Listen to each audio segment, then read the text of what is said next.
आहे आणि त्या समस्या व्याधीचं नंतर प्रचंड डेंजर नुकसान करू शकतात, या सगळ्या गोष्टी करू शकतात. या संदर्भातली माहिती लोकांना गेली पाहिजे.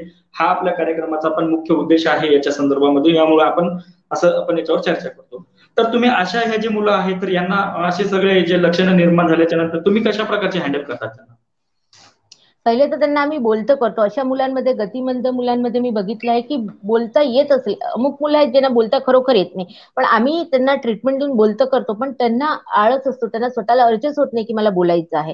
प्लस कुठे ना कुठे घरी पण संवाद साधलेला नसतो आई वडिलांनी किंवा त्यांच्या घरी जे कोणी पालक राहत असतील त्यांनी. तर आम्ही पालकांना हे सांगतो की आता हा बोलू शकतोय, आता याच्याशी तुम्ही बोला, हा जितकं बोलेल तेवढे हे करा. त्यांनी स्वतःहून जेवण मागितलं पाहिजे. याला जर तहान लागली तर तुम्ही लगेच पाण्याचा पेला नका देऊ, त्याला मागू द्या, त्याला विचारा तुला काय हवं आहे. हे संवादच नाही आहेत. आपल्याला असं वाटतं की पालक आता बालमानसशास्त्राच्या याच्यावर कार्य करत असताना सर्वात महत्वाचा विषय हा झाला की पालकाची काउन्सिलिंग करणंच हा तुमचा आता खूप मुख्य महत्वाचा विषय बनून हो राहिलेला आहे. हो हो आणि हो हो त्यांच्या इमोशन आणि त्यांच्या या सगळ्या गोष्टीमुळेच खूप मोठे प्रॉब्लेम त्याच्यामध्ये क्रिएट होताना त्याच्यामध्ये दिसत आहे.